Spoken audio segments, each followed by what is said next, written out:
Mesdames, Messieurs, je vous souhaite la bienvenue dans la Marche du siècle, 85e édition. Ce soir, ce sera un grand cri d'alarme. L'homme que nous recevons est depuis 3 ans le plus populaire de France, sans défaillir, devant l'abbé Pierre et devant le professeur Schwarzenberg. Il y a d'ailleurs une logique dans ce trio de tête.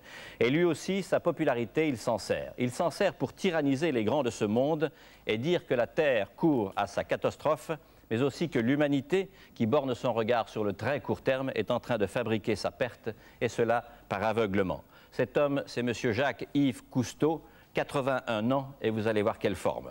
Avec nos invités ce soir et les reportages que nous vous proposons, nous allons parler d'abord de l'actualité. L'Antarctique, par exemple, qui est préservée pour 50 ans.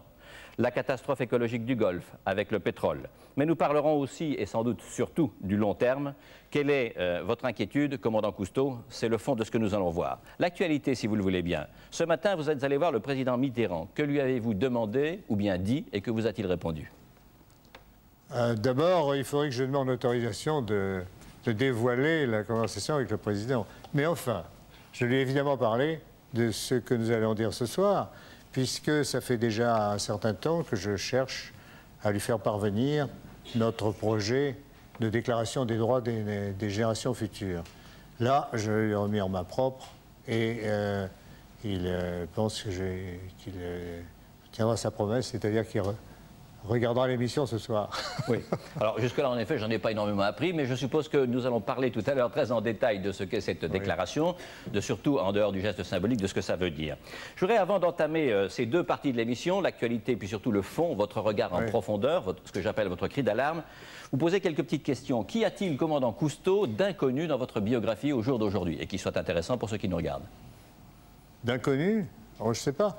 Vous savez, quand on m'a fait l'honneur de m'élire à l'Académie française, j'ai fait, et c'est exprès, faire mon épée en cristal de façon à ce que ce soit bien transparent, que je n'avais rien à cacher et que j'étais transparent pour le monde, aussi bien mes idées que ma vie privée. Donc c'est ça que j'ai voulu dire avec cette épée de cristal. Bien. Pourquoi la mer est-elle votre passion? Et d'abord, est-ce la mer qui est une passion ou au contraire le cinéma de la mer, la caméra sous-marine? Non, c'est l'eau. C'est pas seulement la mer, c'est l'eau. Dès ma plus tendre enfance, j'étais stupéfait de voir qu'un bateau, ça flottait alors que c'était lourd. Et l'eau, j'ai joué avec l'eau. Ça me fascinait parce que ça me paraissait un élément improbable. Un peu comme le mercure. Mais le mercure, on n'en voit pas beaucoup. Tandis que l'eau, on en voit énormément. Donc, c'est l'eau. Alors, de là à devenir marin, de là à devenir plongeur, il n'y avait qu'un pas. Et je les ai franchis tous les deux. Oui. Je suis rentré à l'école navale et j'ai plongé. Oui. Vous êtes né à Saint-André-de-Cubzac, dans la Gironde, je crois. Oui. Et à partir de très tôt, puisque vous aviez quel âge? 17 ou 18 ans, quand vous avez commencé à bricoler les premiers appareils dont vous aviez besoin ultérieurement? Au point de vue cinématographique, c'est avant ça. Et au point de vue, même au point de vue plongée, c'est à 11 ans. Qu'est-ce que vous avez fait à 11 ans? Eh bien, à 11 ans, j'ai essayé de vivre sous l'eau avec un tuyau, comme dans les romans de Fenimore Cooper, là. Se cacher en respirant par un tuyau. Je me suis aperçu que ce n'était pas possible. Que dès qu'on arrivait à une certaine profondeur, on avait beau tirer sur le truc, l'air ne venait pas, parce que les poumons étaient à une profondeur plus grande, à une pression plus grande. En partant de là, ben, j'ai essayé tout un tas de méthodes, en particulier de descendre avec des appareils, avec des récipients d'air pas comprimés, et de respirer dedans, comme les premiers scaphandriers, comme les cloches à plongeurs. Et ensuite, alors peu à peu, j'ai essayé de plonger avec des compresseurs en surface et des tuyaux. Et ça, c'était quand j'avais 14 ans, à Carola, en Alsace. Et plus tard, alors, j'ai essayé les casques de William Beebe, qui plongeait avec un compresseur en surface, un tuyau et un casque, simplement, en maillot de bain. Effectivement, ça m'a paru fonctionner, mais ça ne permettait pas de nager comme un poisson. Et c'est quand j'ai rencontré Émile Gaillan, un ingénieur de l'air liquide, que c'était pendant la guerre, les automobiles fonctionnaient au gaz d'éclairage, et les moteurs étaient alimentés par un détendeur à la demande qui était fabriqué par l'air liquide. Et je me suis dit, mais le moteur et moi, c'est pareil. Si on met ça dans l'eau, je dois pouvoir respirer de l'air comprimé au lieu d'être du gaz d'éclairage. Alors j'ai essayé dans la Marne. Ça avait l'air de marcher. Oui. Et puis, mais quand même, il y avait quelque chose qui ne marchait pas. C'est que, suivant la position où j'étais, je pouvais respirer difficilement ou au contraire trop facilement. Et j'ai eu l'idée de renvoyer l'expiration au même niveau que la membrane du détendeur, et ça a été l'objet de mon brevet. À ce moment-là, on pouvait respirer comme normalement sous l'eau, comme on respire ici. Alors, ces quelques étapes et les noms que vous citez, c'est-à-dire l'ingénieur Gagnan ou bien André Laban en 1953 pour une autre chose, c'est-à-dire la première caméra sous-marine, c'est bien ça? Oh non, la caméra sous-marine, j'en ai eu bien avant ça. De quand date la première caméra sous-marine? La première caméra sous-marine, avant-guerre.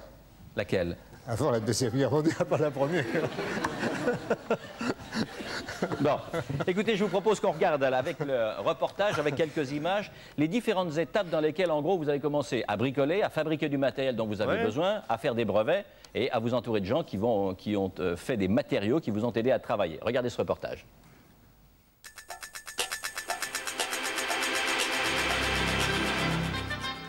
En 1943, Jacques-Yves Cousteau, alors jeune officier de marine, invente avec l'ingénieur Émile Gagnan un appareil de plongée qu'il baptise scaphandre autonome. Les premiers essais ont lieu en janvier 1943, près de Paris, sur les bords de Marne. L'été suivant, la mise au point du scaphandre autonome se poursuit en Méditerranée avec Frédéric Dumas et Philippe Taillez. La caméra de Cousteau enregistre cet événement historique. C'est le premier film sous-marin.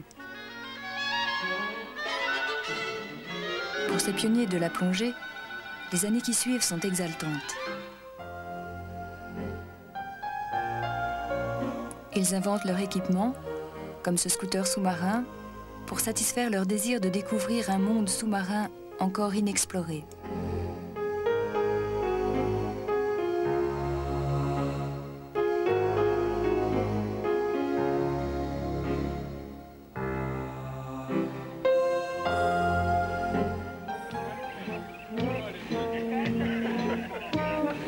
Mais pour approcher les animaux, comme les très farouches hippopotames, la science fait parfois place à l'astuce.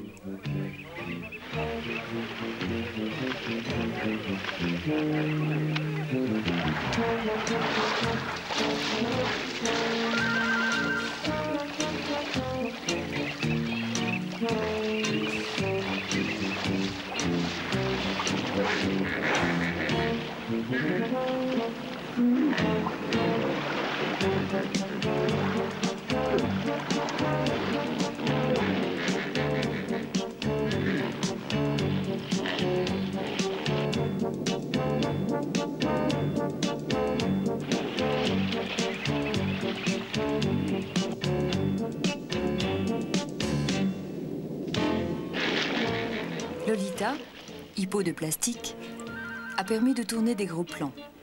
Et puis, le ridicule ne tue pas.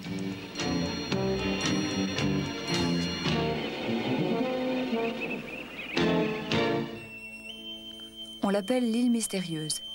C'est le premier laboratoire flottant du monde. Conçu avec Jean Alina, il voit le jour en 1964. C'est une structure tubulaire de 70 mètres de haut, solidement ancrée dans le fond de l'océan. Pendant 10 ans, les scientifiques se succèdent à bord de ce laboratoire unique. Ils effectuent des recherches en continu sur la physique et la chimie de l'océan et sur son évolution.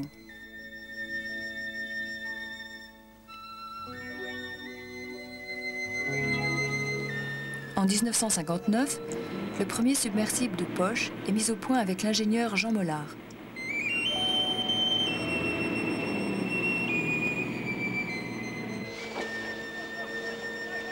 La soucoupe plongeante emmène 2 passagers jusqu'à 350 mètres de fond, plus bas que le plateau continental, bien au-delà de la profondeur accessible par un plongeur en scaphandre.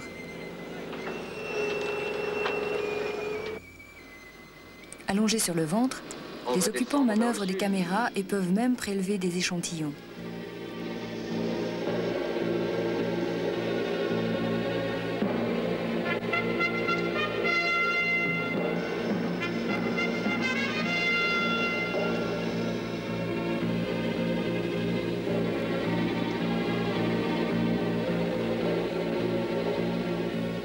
En juin 1963, 5 hommes vivent un mois dans une maison à 10 mètres de profondeur.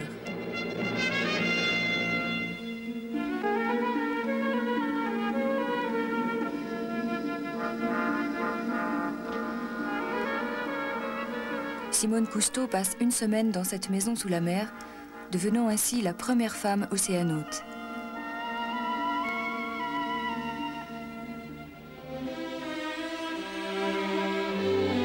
Cette silhouette bizarre n'est pas une cheminée, mais une voile métallique révolutionnaire, inventée par le commandant avec Lucien Malavard et Bertrand Charrier. La turbovoile est un tube creux, en aluminium, comportant des ouvertures grillagées et un ventilateur au sommet.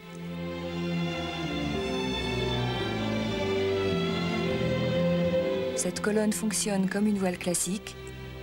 Les turbulences détectées lors d'une étude en bassin sont éliminées grâce au ventilateur. La turbovoile devient alors de 5 à 6 fois plus efficace qu'une voile.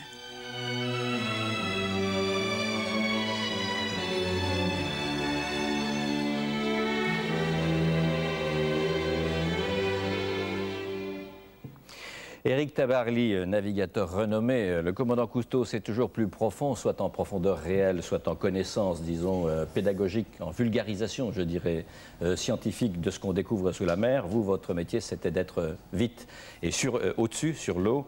Est-ce qu'aujourd'hui, dans cette émission, vous avez quelque chose de fondamental à dire sur la défense de ces univers qui sont en effet extrêmement menacés, et on va le voir tout à l'heure? Oui, je pense que actuellement, l'homme fait beaucoup de bêtises, oui. Et il serait peut-être temps, justement, de les arrêter. En mer en particulier, où il y a la dégradation des fonds marins et des réserves de poissons est assez dramatique, je pense. C'est une source de nourriture importante et si on continue comme ça, dans quelques temps, il n'y aura plus de poissons. Quand vous faites vos courses en solitaire ou sous une autre forme, en tout cas quand vous naviguez, est-ce que vous avez des signes régulièrement tangibles de cette dégradation, de cette pollution, de cette dégradation du milieu océanographique? La pollution, on ne la voit pas vraiment à part les déchets de plastique que malheureusement on trouve de plus en plus partout. Et ça, c'est assez lamentable. Mais sans ça, non, on ne se rend pas, en naviguant sur la mer, on ne se rend pas compte, on voit quelquefois quelques nappes de pétrole ou des choses comme ça, mais enfin, c'est tout ce qu'on peut voir. Il faut vraiment étudier sérieusement les choses. Oui. Monsieur Tabarly, vous avez 60 ans, vous naviguez depuis quel âge? Oh, depuis toujours. Oui. Bah, au moins 59 ans, peut-être un an quand même à terre. Enfin, je sais que je ne marchais pas encore quand on m'a emmené la première fois en bateau. Ah ben j'en étais pas loin alors, hein, j'étais pas loin. Et ma question avait un but bien précis. Vous avez vu se détériorer régulièrement l'univers marin? Vous l'avez constaté de vos yeux? Non, je ne peux pas dire que je le vois vraiment, mais enfin, je sais par exemple que pour ce qui est du poisson, hein, le poisson devient de plus en plus rare. Est-ce que vous faites confiance pour préserver, une fois pour toutes, se mettre à préserver sérieusement la mer, pour ne parler que de cet aspect de la nature? Vous faites confiance aux organisations, au gouvernement, ou plutôt, disons, à la bonne volonté générale des hommes, regroupés comment, agissant comment? Je n'en sais rien d'ailleurs. Bah, jusqu'ici, on ne peut pas dire qu'il y ait eu grand-chose de bien efficace de fait, justement. Hein. Je pense que les gouvernants sont très longs à réagir là-dessus. Les problèmes, je crois, sont assez connus. Mais finalement, avant que tout ça ne peut marcher qu'avec des accords internationaux. Et il y en a toujours qui ne sont pas d'accord. Alors, pour mettre tout le monde d'accord, il faut du temps. Oui. Vous êtes prêt à faire quelque chose de positif et d'actif dans ce domaine, ou bien vous sentez que vous avez donné pour la mer? Si je pouvais faire quelque chose d'utile, je serais tout à fait prêt à le faire. Mais enfin, je ne vois pas vraiment, moi, ce que je pourrais faire. Monsieur Cousteau, quels sont les grands dangers qui menacent aujourd'hui la mer? Je veux ajouter quelque chose. Si, il peut faire des choses. Il peut faire des choses parce que c'est un symbole pour la jeunesse et par conséquent, il a même le devoir de faire quelque chose. Je crois qu'il en est conscient. Il en est parfaitement conscient. Bah, c'est pour ça que je suis venu. Oui, ce soir. bien sûr. Mais en dehors d'actions comme ça, alors, il y a des choses que je partage, si vous voulez, un petit peu, mais de façon marginale. Je ne suis pas un navigateur solitaire. Il n'en est pas moins vrai que quand j'ai traversé l'Atlantique avec l'ébauche d'un navire à turbovoile, ben, j'ai connu un petit peu, quand j'étais de quart au volant de ce bateau hétéroclite avec une énorme cheminée. Traverser l'Atlantique, c'est long. On voit, et il y a une magie que j'ai compris ce que ressentaient les navigateurs solitaires d'une façon marginale, mais quand même profonde. Et à tel point que je me rappelle avoir écrit, je souhaite, en regardant les mers de l'arrière déferler sur mon bateau, j'ai écrit sur mon journal de bord, c'est tellement merveilleux que je souhaite, au moment de mourir, que ce soit ça que je me rappelle. Hein? Et je crois que vous comprenez ce que ça veut dire, ça. Monsieur Cousteau, quels sont les graves dangers qui pèsent sur la mer? Est-ce qu'ils ne sont pas exagérés par ailleurs? Oh, exagérés, non. Les graves dangers, c'est que c'est pas tellement la pollution qui est le plus grave. En 1977, nous avons fait une étude exhaustive en Méditerranée avec la Calypso. Et dans les 16 navires, les 16 pays principaux, y compris la mer Noire. Et nous avons fait ça très sérieusement pour l'UNEP et pour la Commission de la Méditerranée. Le résultat est qu'on a ramené des échantillons en quantité, des échantillons d'eau, des échantillons de sédiments, des échantillons de faune fixée, de poissons. Et on a analysé tout ça, on a trouvé évidemment des polluants dans toute la mer, bien sûr. Mais on a constaté que ce qui avait le plus endommagé la mer Méditerranée, et ensuite on a vu que c'était la même chose ailleurs, ce sont les destructions mécaniques, c'est-à-dire la dynamite, les constructions de marinas, le peu de soucis des bateaux qui jettent les choses par-dessus bord. Songez qu'on jette dans l'Atlantique tous les ans un peu plus d'1 million de chaussures, de vieilles chaussures. Enfin, en passant, je dis ça en passant, c'est pas ça qui pollue le plus, mais enfin c'est... Le dégazage. Alors, le dégazage il fait de nuit naturellement pour ne pas être vu, mais qu'on voit très bien par satellite. Bien sûr. Hein, mais les satellites ne peuvent pas faire la police parce qu'ils n'ont pas un pouvoir, un mandat des Nations Unies de faire la police, c'est-à-dire de dénoncer ceux qui dégazent la nuit. Bon, il y a tout un tas de choses comme ça, mais surtout, c'est la pêche abusive, la pêche côtière au chalut, les filets long lines, les filets dérivants d'immenses dimensions qui prennent n'importe quoi, on s'en fiche, pourvu que dans le tonnage de butin, il y en ait une partie qui soit exploitable et le reste on le jette. C'est vraiment une exploitation sauvage de la mer, à tout point de vue. Rapidement encore sur l'eau, et vous faites bien de dire l'eau et pas uniquement la mer. Quand on a commencé à préparer cette émission, vous faisiez des allers-retours incessants sur le Danube. Oui. Je crois comprendre que vous envisagez de faire une expédition semblable sur un grand fleuve chinois. Oui. Quels sont là les dangers? Qu'est-ce qui fait que ces choses ne fonctionnent pas comme il serait souhaitable que l'équilibre soit préservé? Ben, vous voyez, les fleuves, c'est de l'eau douce. De l'eau douce, il y en a beaucoup moins que de l'eau salée. Pour fabriquer de l'eau douce, il faut que le soleil travaille à évaporer l'eau, le recondenser, etc. Donc il y a une quantité faible. La plus grande partie de cette eau est gelée en Antarctique. Et les glaciers, la pluie, la neige, les lacs, les rivières, etc., ça fait qu'un petit pourcentage de cette eau. Ce petit pourcentage est vital pour tous les animaux qui vivent, y compris pour l'homme. Donc, c'est encore plus précieux que l'eau salée, l'eau douce. Et les fleuves, qui étaient autrefois les poumons un peu de l'océan, en apportant des déchets biologiques à la mer, la nourriture pour les poissons, etc., sont devenus les reins de la planète qui évacuent les déchets vers la mer. Donc, si vous voulez, il y a eu un changement profond du rôle des fleuves dans l'écosystème de la planète. Alors, les fleuves, je me suis intéressé tout de suite. Le Nil, parce qu'il y avait le barrage d'Assouan qui posait des problèmes écologiques fantastiques. Après ça, on a fait le Saint-Laurent, parce que les grands lacs, ça représente un problème majeur. Peut-être plus grand encore que le Nil. Ensuite, on a étudié pendant 2 ans l'Amazonie Alors là, évidemment, les problèmes commencent à être connus de tout le monde, mais à ce moment-là, ils ne l'étaient pas.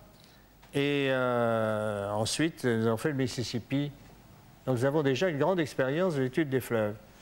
Le Danube, c'est le fleuve principal de l'Europe et il se trouve que c'est le moins malade. Par conséquent, il est urgent de protéger ce qui peut encore être protégé sur le Danube, d'autant plus que l'Europe de l'Est vient de s'ouvrir. C'était une occasion fantastique pour nous de faire du travail utile. Très rapidement, encore deux questions là-dessus. Premièrement, les fleuves qui sont très pollués, où les cycles en gros se sont inversés, comme vous le dites, oui. Les fleuves sont les reins et évacuent les déchets. Est-ce qu'on peut revenir à l'état, sinon originel, en tout cas un état d'équilibre supportable et normal? Est-ce que c'est réversible? Ce serait réversible si la population était réduite au dixième de son nombre actuel, peut-être, mais avec l'accumulation, la compétition constante de l'homme des villages avec les animaux qui ont besoin d'aller boire à la rivière, hein, les oiseaux aussi. Et l'homme accapare l'eau par sa présence partout. Oui. Et deuxième question, c'est que vous avez étudié un nombre important de points en ce qui concerne l'univers aquatique. Est-ce que vous avez l'impression d'avoir pu obtenir des résultats, avoir obligé des gens ou des systèmes à prendre davantage garde, à modifier leur comportement, à ne pas considérer que ce sont des poubelles, ou est-ce qu'au fond vous êtes une sorte de pèlerin de l'impossible et que derrière c'est pas suivi des faits? Ah non, c'est plus compliqué que ça. C'est plus compliqué que ça. Ce que nous avons acquis surtout, c'est l'expérience. Maintenant, nous avons une vue de l'univers qui est quand même assez unique, de l'univers, enfin de notre univers. Et on s'aperçoit que il y a des choses qui sont réversibles, il y a des choses qui ne le sont pas. Il est certain que quand une espèce a disparu, c'est irréversible. Par contre, quand une mer a été appauvrie ou qu'une espèce a été décimée mais pas supprimée, c'est immédiatement réversible. Je prends l'exemple, par exemple, des éléphants de mer de l'hémisphère nord. Il a suffi que le Mexique déclare qu'une petite île a été protégée pour qu'en quelques années, la population soit multipliée par 10. Donc, il y a des choses qui sont réversibles. Tout n'est pas catastrophique. Alors, nous allons continuer à rentrer encore dans le détail d'un certain nombre de points d'actualité, mais après cette présentation et après avoir rappelé un peu quelques-unes des directions de l'action de votre équipe et de vous-même, je voudrais dire qu'en fait, ce qui est d'ailleurs assez stupéfiant, et naturellement suscite l'admiration d'un certain nombre de gens, et ça n'est pas pour rien que vous occupez une telle place dans l'estime des Français, vous repartez vers un combat qui est quelque chose d'ailleurs qui me semble énorme, car vous dites qu'au fond, ces pollutions dont nous parlons, celles dont nous allons parler tout à l'heure, qui touchent par exemple d'autres secteurs, certes c'est grave, mais ça n'est pas fondamental, car pour vous, il y a un autre combat fondamental. Quel est-il? Ben oui. La raison de tous nos soucis, c'est le fait que notre société nous apprend à ne vivre qu'à court terme. Hein. Et ipso facto, les décisions sont prises à court terme. Les hommes politiques sont obligés de ne considérer que leur mandat, parce qu'il faut qu'ils soient réélus. Donc ce qui se passe après, c'est après nous le déluge. Et en ce qui concerne les hommes... les décideurs de l'industrie, c'est pire, parce qu'ils ont une assemblée générale tous les ans, et ils peuvent être renversés. Il faut donc apporter à l'assemblée générale des résultats positifs à court terme, d'une année à l'autre. Regardez ce qui est arrivé à Philips, le président a failli sauter, etc. etc. Il n'y a pas de marge de décision, tout doit être fait à court terme. Donc c'est de ça que nous souffrons. Alors, puisqu'on n'a pas appris à raisonner à court terme, eh bien, je remonte mes manches de chemise et je dis maintenant il faut apprendre aux gens à raisonner à long terme. Parce que l'avenir de nos enfants, l'avenir de ces gamines et de ces gamins, c'est ça, hein, c'est le long terme, c'est pas le court terme. Et sur le long terme, quelle est la principale menace pour vous? Eh bien, il faut d'abord que soient déclarés aux Nations Unies les droits des générations futures, de même qu'on a déclaré les droits de l'homme. Il y a beaucoup de gens qui se moquaient des droits de l'homme en disant ça ne sert à rien, c'est une déclaration, etc. Pas du tout. Regardez, on s'en sert comme d'un levier, d'un point d'appui pour des choses qui se passent par exemple en Afrique du Sud et bien dans bien d'autres endroits. Finalement, on a un point d'appui. À partir de ce moment-là, on peut jouer avec un levier, le levier de l'opinion publique, le levier de la puissance politique, etc. Oui. Donc c'est ça. Si on obtient une déclaration des droits des générations futures, on pourra agir en se servant de ce nouveau point d'appui pour le long terme. Alors, pour faire quoi? Oui. Pour faire quoi? Oui, quel est le sens de cette action? Oui. Alors, pour faire quoi? Eh bien, pour aller au plus pressé. Et le plus pressé, c'est enrayer l'explosion de la population. Oui. Alors ça, si vous voulez, on en parlera. Oui, on va y venir très en détail dans la deuxième partie, en effet. Mais, voilà, mais je crois que là, en tout cas, c'est l'essentiel de ce qui va vous occuper et sans doute de ce qu'on va voir un petit peu partout dans les télévisions pendant de nombreux mois. Encore l'actualité, l'Antarctique, le 29 avril 1991, les gouvernements cèdent ou accèdent à votre demande, c'est-à-dire que l'exploitation minière dans ce continent est gelée pour 50 ans. En janvier 90, Cousteau et 5 enfants débarquent là-bas. Parmi eux, il y a le jeune homme qui est à côté de vous, commandant, qui s'appelle Oko Shio, qui a 13 ans, qui est tanzanien, francophone, qui est en 5e. Et Oko, tu étais du voyage pendant 2 semaines. Alors, il y a une différence fondamentale entre toi et moi, c'est que tu es allé en Antarctique et moi, jamais. Veux-tu nous raconter comment c'est l'Antarctique, s'il te plaît? D'abord, c'était blanc.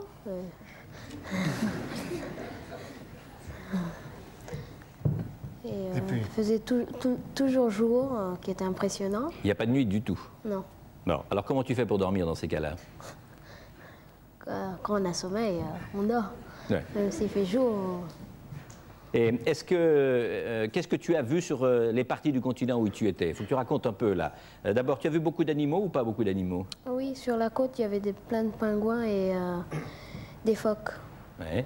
C'était évidemment la première fois de ta vie que tu voyais grandeur nature des pingouins et des phoques. Oui. C'est ça. Est-ce qu'il y a aussi beaucoup de gens qui travaillent, des scientifiques notamment? Oui, il y avait... on a visité une base brésilienne sur la côte, la base Marche, et une autre base polonaise. Il y a eu un moment très important dans ta vie sur l'Antarctique, tes 2 semaines, c'est que tu as dû construire ta maison toi-même. Oui. C'est ça? Oui. Raconte-moi un peu. D'abord, c'était dur car les blocs étaient plus lourds, carrément aussi lourds que nous. Oui, des blocs de quoi? De glace. Donc tu as fait un igloo en fait? Oui. Tu as construit un igloo? Oui. Bon. Puis pour assembler les cubes, il faut les mettre ensemble. Heureusement que Bertrand était là, sinon... Oui. Bien. Qui est Bertrand? C'est Bertrand Charrieux, qui est là... Bon, on n'en saura pas plus hein, pour ce soir. Après tout, hein, tu as une vie privée, tu as bien raison. Encore une chose, la température? Il faisait pas très froid. Il n'est pas très froid. Tu es déçu donc? Oui, on avait des équipements de ski et plein de vêtements en dessous. Ouais. C'était beau? Oui. C'était très beau? Oui. C'est quelque chose de formidable pour toi, non? D'abord, est-ce que tu savais où était l'Antarctique avant d'y mettre les pieds? Ah oui, ah pardon, excusez-moi. Pardon. Et tu n'as pas été déçu, ça confirme, au fond, ça correspondait à l'idée que tu t'en faisais, quoi? Non, je croyais qu'il n'y avait personne. Ah oui, en fait, c'est plein de monde. Oui. Et si on laisse faire, ça va bientôt être le Club Med, c'est ça que tu veux dire? Oui. Alors, plus sérieusement, Oko, tu as 13 ans, tu es un futur adolescent, tu es un grand jeune homme. Est-ce que tu as quelque chose à dire sur, puisque tu as vu ce continent, sur ceux qui te regardent? Est-ce que ça te suggère de faire quelque chose pour la défense de la nature et quoi? Oui. Il faudrait garder le continent de l'Antarctique pour que nos enfants voient comment c'était. C'est-à-dire le préserver intact? Oui. Tu penses qu'il y a un risque qu'il soit pollué, qu'il soit détérioré? Oui, parce que les scientifiques pensent qu'il y a de l'or ou du pétrole en dessous. Oui. Et le président, ils veulent aller voir. Oui, c'est une très mauvaise nouvelle, ça, il ne fallait pas le dire. Hein? Tu es d'accord? Bon, alors ça, ce sont tes yeux, c'est ton regard d'enfant sur l'Antarctique. Je voudrais demander à M. Claude Lorius, qui est glaciologue, qui est directeur de recherche au CNRS, que vous avez déjà vu dans cette émission. Quelle est l'importance du continent antarctique pour vous? Bon, d'abord, je suis assez d'accord, c'est blanc. Et il y a beaucoup de glace. Ben, franchement, si vous m'annoncez ce soir que c'est noir, il y a un problème là. Il y a aussi la nuit, et c'est le point le plus froid de la Terre. Il ne faut pas non plus l'oublier. Donc, il fait quand même dans la région centrale jusqu'à moins 89 degrés en hiver. C'est donc quelque chose qui gouverne le système climatique de la Terre. L'importance pour les chercheurs, c'est non pas ces ressources hypothétiques auxquelles peu d'entre nous croient d'ailleurs, c'est d'abord d'être un observatoire de la planète. C'est à partir des témoignages que l'on a en analysant la glace que l'on peut mesurer effectivement la contamination globale de notre atmosphère. Et la pollution n'est pas due à ceux qui vont en Antarctique, mais elle est due à l'industrie, aux pays industriels, à l'hémisphère nord en gros. Donc c'est à l'autre bout de la Terre que l'on mesure les changements de cette atmosphère. Et vous voulez donc faire comprendre, M. Lorius, c'est vraiment intéressant et important, me semble-t-il, que c'est une base de référence pour les autres mesures qu'on peut effectuer dans ce domaine à travers le monde. Tout à fait. Je voudrais citer un seul exemple. Vous extrayez une petite bulle d'air de la glace et vous êtes capable de dire quelle était la composition de l'atmosphère il y a 2 siècles. Et c'est important parce que ce n'est pas une pollution qui se voit, c'est quelque chose qui ne se sent pas, mais c'est quelque chose qui engage l'avenir, et en particulier l'avenir climatique de la Terre. Oui. Si l'Antarctique devenait une sorte de base industrielle pour l'exploitation des minéraux, qu'est-ce que les scientifiques, et par voie de conséquence la connaissance humaine, perdraient ? Mais d'abord, je crois que on ne devrait plus épiloguer sur cette affaire qui maintenant est une affaire résolue, au moins pour 50 ans et vraisemblablement. Oui, mais eux, dans 50 ans, le problème, ils l'auraient à nouveau posé. Non, non, non, je crois que, je pense que maintenant, ce protocole auquel le commandant Cousteau et d'autres comme Paul-Émile Victor ont contribué, je crois que ce protocole gèle ce problème des ressources bien au-delà. Il sera, je crois, quasiment impossible de revenir en arrière. C'est bien votre avis, commandant. Mais je crois que, par contre, si on doit faire de ce continent, qui est vraiment un symbole, c'est quelque chose d'international, la terre de paix, mais c'est aussi une réserve naturelle, mais c'est aussi un observatoire fantastique pour la planète. J'ai parlé de la modification de la composition de l'atmosphère, il faut aussi parler du niveau des mers. Il faut bien réaliser les quantités énormes de neige qui tombent sur ce continent, qui s'en vont à la mer, et un léger déséquilibre peut avoir des effets tout à fait considérables sur les variations du niveau des mers.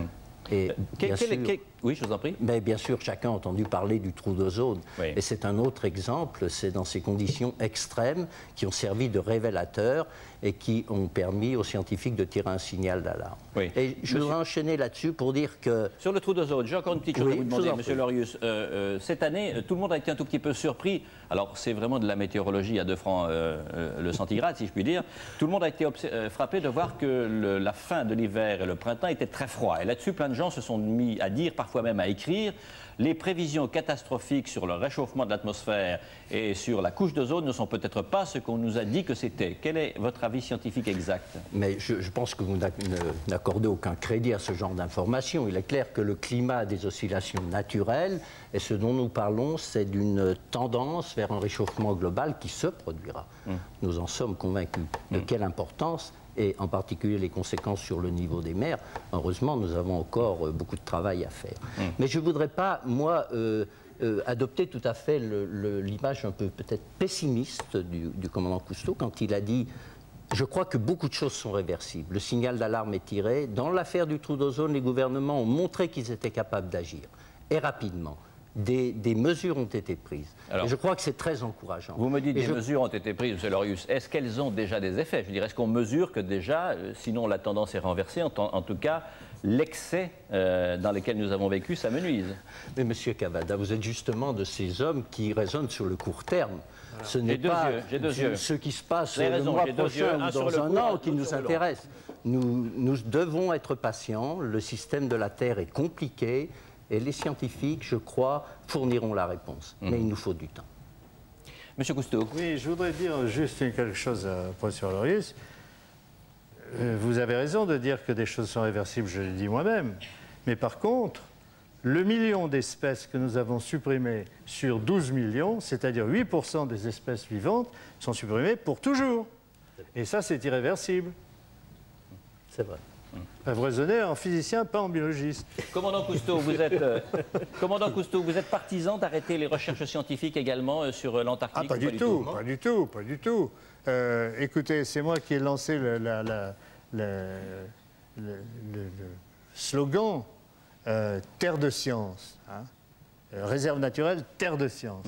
Bon, pourquoi est-ce que j'ai fait ça? Justement parce que le président de la NSF, de la National Science Foundation, avait une trouille horrible qu'on fasse un parc où la science soit interdite. Alors j'ai dit, mais c'est très simple, on va dire justement que cette réserve naturelle est faite pour la science. Hein. Et c'est pour ça qu'on a ajouté ça, de façon à rassurer les scientifiques. Mais nous sommes persuadés qu'il faut renforcer et internationaliser la recherche en Antarctique, c'est sûr. Oui. Vous avez recueilli, votre équipe et vous, enfin ceux qui vous ont rejoint dans ce combat, combien de signatures contre l'exploitation de l'Antarctique? En France, 1 600 000. Et dans le monde? Ça doit faire à peu près 3 millions. Oui. Il y a 1 million en Angleterre et 500 000 en Amérique. Oui. Ça fait 3 millions. Je veux dire que c'est un volume de mobilisation qui est tout à fait extraordinaire. Extraordinaire, oui. Alors, nous avons parlé de l'Antarctique. Un regard, s'il vous plaît, sur la pollution dans le Golfe. Le 17 février, le président Bush et les troupes alliées décident de chasser les Irakiens du Koweït. Les puits de pétrole sautent, déclenchent un incendie sans précédent. Regardez d'abord ce qu'est cet incendie, je ne vais pas dire au jour d'aujourd'hui, puisque ces images ont été tournées il y a exactement 2 semaines. Reportage sur les conséquences de ces incendies de Jean-Marie Michel et de Jean-Paul Billot. Après, nous reprenons la discussion.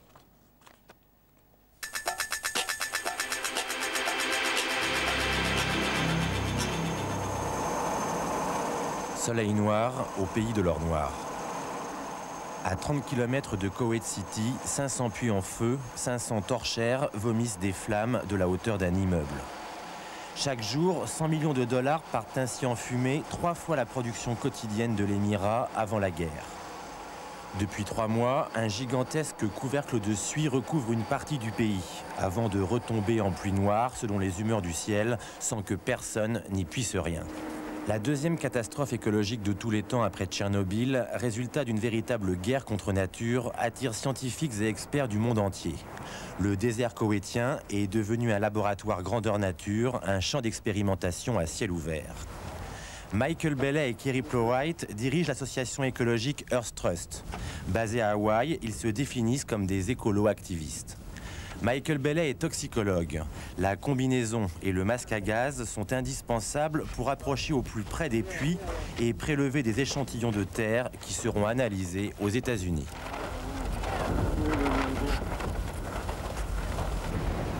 So you know what this is? A detonation wire. You see this? This is one of the wires the Iraqis used to blow up the oil rigs. It goes from a series of bunkers, which are littered throughout the oil wells here. As you can tell, the bunkers are lined with concrete, fairly roughly made, as a matter of fact. And it was with these detonation wires inside the bunkers that we used to set off these flaming infernos that now surround us. It's really a tragedy. It's environmental vandalism is what I term it.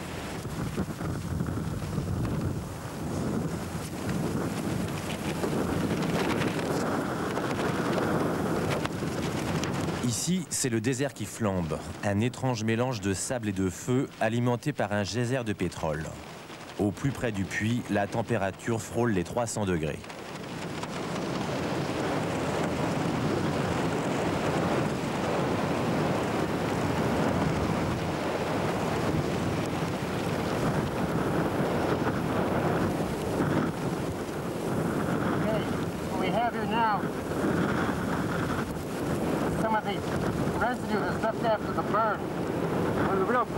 What will the impact be on the wildlife, the bird life, and other animals that live in this area? What will happen to their food supply, that sort of thing?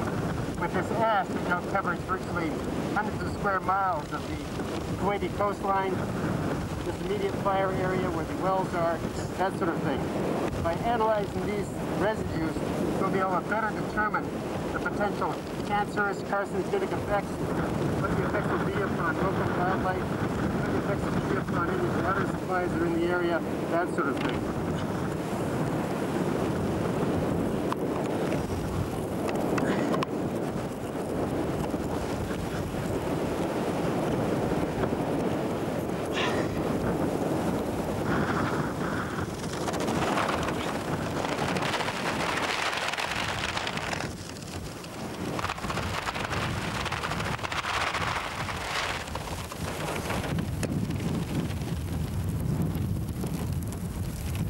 This is one of the many shrubs, desert shrubs, that litter the area, covered in carbon, soot, toxic waste. They're now dead, dying. In this entire area, I've only seen a few insects, a couple of lizards that are managing to barely hang on to survival. The impacts that this carnage has, that the impact that the waste have that have come as a result of these oil wells, the sea just falls apart in my hand, dead and lifeless.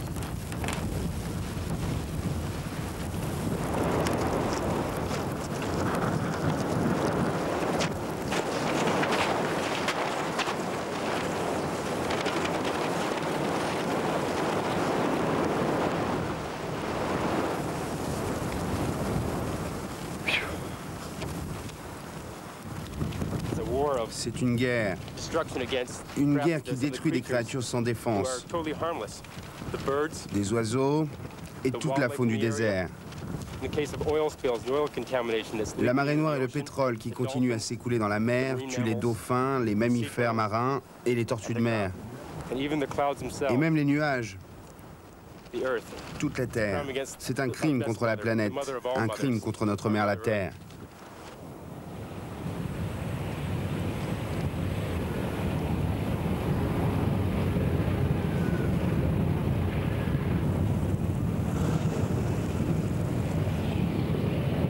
L'air n'est pas le seul espace pollué. Le pétrole a également souillé les côtes koweïtiennes. Les fonds coralliens sont désormais maculés de taches noires.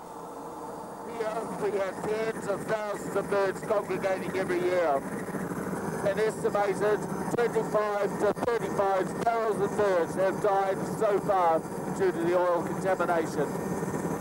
Al Jara being one of the most important areas for bird life within the Arabian Gulf and certainly for Kuwait, with extensive intertidal flats reaching some 5 kilometers offshore.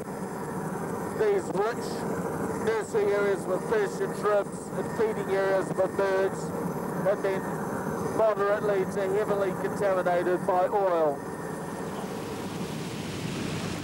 À 500 km de là, au nord de l'Arabie Saoudite, le même pétrole koweïtien sur plusieurs centaines de kilomètres de plage. 500 000 tonnes de brut se sont déversées dans le golfe Persique. Beaucoup moins que les chiffres annoncés pendant la guerre, mais 10 fois plus que la marée noire déclenchée par le naufrage de l'Exxon Valdez en Alaska en 1989. Américains, Britanniques et Japonais se relaient pour lutter contre l'une des plus importantes marées noires de tous les temps. Chaque jour, de nouvelles nappes s'échouent ici, poussées par les courants de marée. Le golfe est un gigantesque estuaire, peu profond, déjà largement souillé par les dégazages des tankers et les dégâts provoqués par la guerre Iran-Irak. C'est à une équipe hollandaise spécialisée dans le traitement des marées noires qu'a été confié le nettoyage de cette partie des côtes saoudiennes polluée à 90%. Les palétuviers respirent grâce à leurs racines qui sortent de l'eau.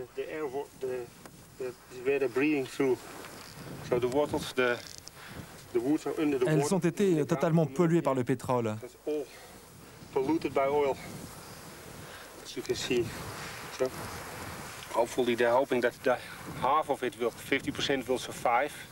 On espère sauver la moitié de ces plantes.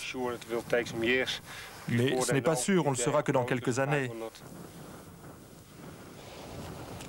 Toute vie animale a disparu sur l'île.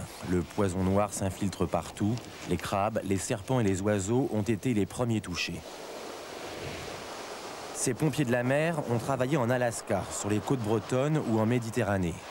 Des terrains différents, mais partout, l'eau reste la meilleure arme pour venir à bout du pétrole. Ici, les pompes crachent 1000 mètres cubes d'eau à l'heure. La Moukokadis avait également pollué une surface très importante, mais c'était plus localisé et donc plus facile à traiter.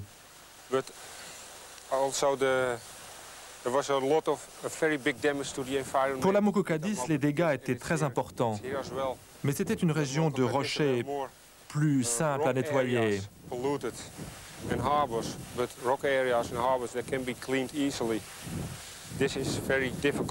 Ici, c'est très difficile à cause de la nature du sol et de la fragilité des plantes.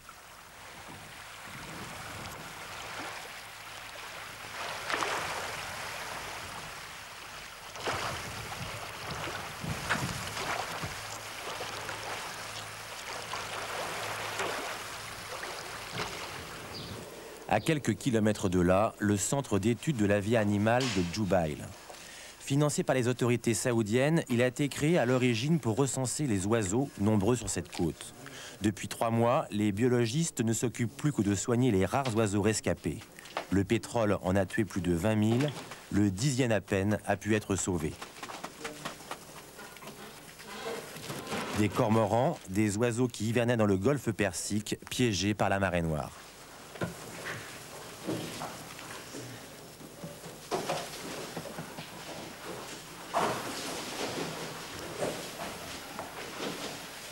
Ce qu'il faut faire tout d'abord, c'est nettoyer l'intérieur du bec pour retirer ce que l'oiseau a mangé. Ensuite, il se sent déjà beaucoup mieux et peut se nourrir plus facilement. En même temps, il faut vérifier son état général. Parfois, nous avons des problèmes avec les pattes. Vous voyez, celles-ci sont infectées. Ces oiseaux sont complètement couverts de pétrole. Les plumes sont collées par une épaisse couche de mazout.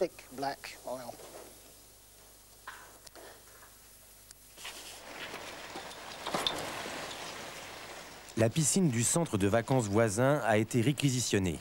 C'est ici que les oiseaux achèvent leur convalescence avant d'être relâchés par hélicoptère à plusieurs dizaines de milles des côtes, loin de la marée noire.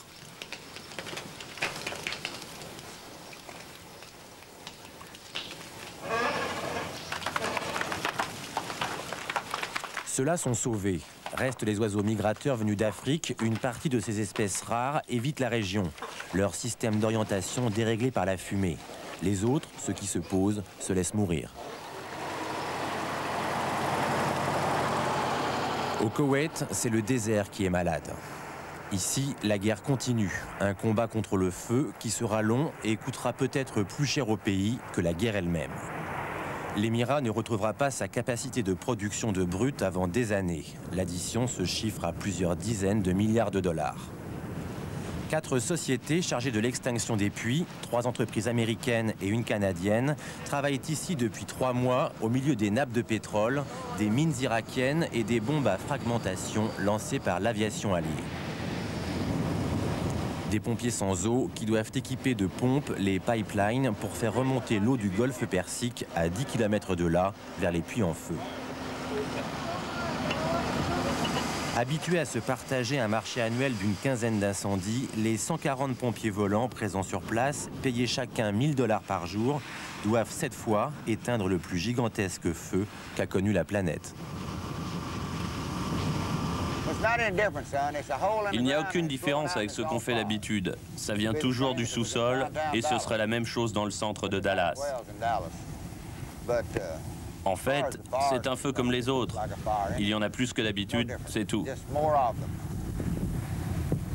Combien de temps faudra-t-il pour tout éteindre? Ça, je ne peux pas vous répondre et je pense que personne ne peut le faire. On peut faire des prévisions, mais personne ne sait vraiment. Ça va prendre un moment. En attendant les remèdes miracles, les pompiers font ce qu'ils savent faire depuis 40 ans. Éteindre des puits grâce à un baril d'amiante arrosé d'eau. La flamme est soufflée par l'explosion de la charge de dynamite placée à l'intérieur ou par une injection d'azote qui prive le feu d'oxygène.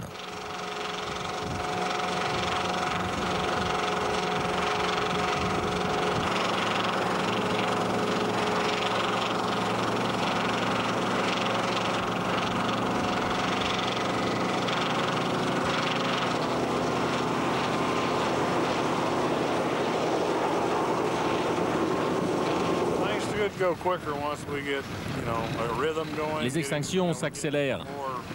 On prend le rythme, on s'habitue aux différents types de pluie.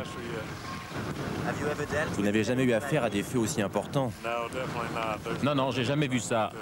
Si on prend chaque puits séparément, ce n'est pas pire que d'habitude. Mais il y en a tellement que ça complique les choses. C'est un travail sans fin. Oui, ça y ressemble. D'habitude, quand on éteint un puits, on rentre chez nous. Ici, quand on en a fini un, on passe au suivant.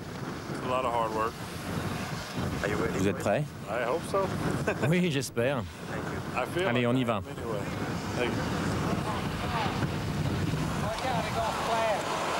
À ce jour, les pompiers volants sont venus à bout de 70 puits. Il en reste plus de 400 à éteindre.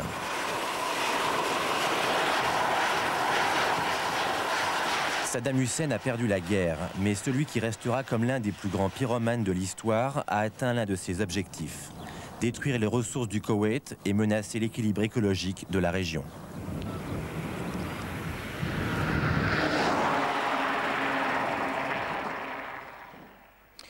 Voilà ce qu'on pouvait montrer de plus récent sur les conséquences de ce gigantesque incendie. Je voudrais d'ailleurs vous le faire observer très rapidement sous un autre regard, celui des satellites. Regardez bien, vous allez voir 3 images fixes, 3 images arrêtées. La première, celle-ci, c'était avant que les puits, celle qui est sur la gauche, avant que la guerre ne commence, qui s'est déclarée, comme vous le savez, comme vous l'avez encore en mémoire, le 16 janvier. Ensuite, en plein milieu de la guerre, regardez, on voit déjà très nettement le 15 février que des puits ont été allumés et qu'ils brûlent. Et enfin, le 3 mars 91, vous voyez, les images sont datées. On voit vraiment l'étendue de ce désastre qui couvre toute la région. Ces photos ont d'ailleurs été publiées il y a quelques semaines par VSD et le satellite continue naturellement son travail d'observation. Je voudrais vous demander, Monsieur Federico Mayor, directeur général de l'UNESCO depuis novembre 87, vous dites, vous, que c'est la catastrophe écologique la plus importante depuis Tchernobyl, aux yeux de l'UNESCO. Pourquoi ? Et au fond, avez-vous bien pu mesurer l'ampleur de cette affaire et aussi ses limites peut-être?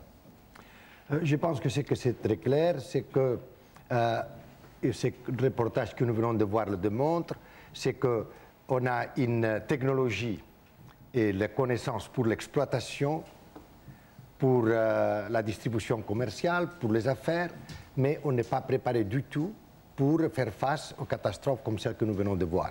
Dans ce cas, a été provoquée, mais nous pouvons avoir une catastrophe comme celle du Mexico, que nous avons eu encore il y a quelques années, et nous sommes toujours complètement sans la technologie, sans la connaissance pour y appliquer.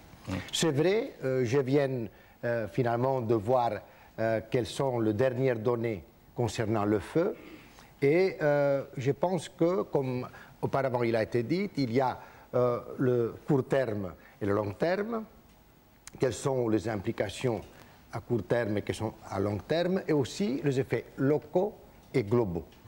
Et du point de vue à long terme et globaux, si on peut avoir une réduction de feu dans une période de temps qu'on peut calculer entre 1 an et 1 an et demi, les retombées à long terme ne seront pas très importantes.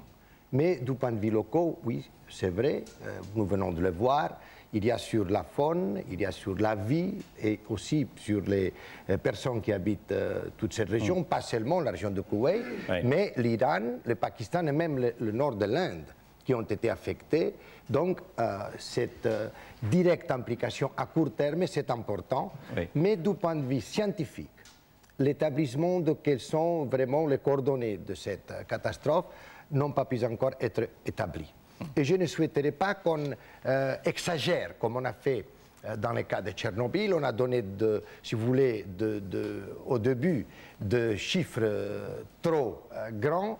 Et après, quand on réduit, on pense, voilà, ce n'était pas tellement important. C'était énormément important. Donc, il faut appliquer la rigueur scientifique. Je peux vous dire qu'on vient de signer un accord avec tous les États du Golfe et le programme des Nations Unies pour l'environnement et la commission océanographique de l'UNESCO pour pouvoir donner une réponse scientifique à une question qui ne doit être pas seulement vue du point de vue purement émotionnel ou sentimental. Oui, rapidement encore, Monsieur Mayor, votre établissement, c'est-à-dire les Nations Unies pour la culture et les sciences, a compétence dans ce domaine, le domaine scientifique. Est-ce que vous allez avoir une influence pour surveiller le déroulement des choses, pour surveiller le traitement de ces choses-là, ou est-ce qu'au contraire, vous allez être des observateurs plus ou moins, je dirais, dépourvus de tout moyen sérieux? Non, non. Sur les aspects de la marée noire, comme je vous dis, on vient de signer cet accord avec le programme des Nations Unies pour l'environnement et la Commission océanographique. L'UNESCO a divers programmes, l'homme et la biosphère, il y a l'année de corrélation géologique, etc. Mais ce qui compte à ce moment, c'est les spécificités du problème des océans sur la marée noire.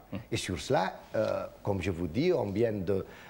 tout d'abord, on a fait des missions de reconnaissance de la situation, mais maintenant, on vient d'arriver à cet accord pour une étude approfondie, savoir exactement quelles sont les implications à long terme de cette grande marée noire, entre 6 et 10 fois plus grand que la de l'Exxon Valdez. Oui.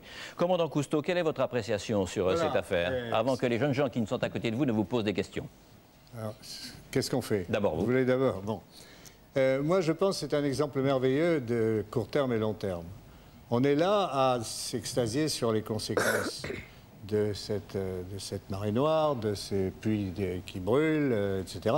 Ça a été les conséquences de la guerre. La terre brûlée, c'est pas nouveau. C'est la guerre qui est atroce. Hein?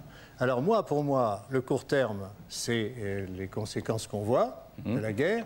Le long terme, c'est qu'une décision à long terme qui devrait s'imposer après ça, c'est d'interdire les ventes d'armes aux pays étrangers en particulier. Car c'est en vendant des armes qu'on produit la guerre, et à partir du moment où il y aura les guerres, il y aura les politiques de terre brûlée et des atrocités épouvantables.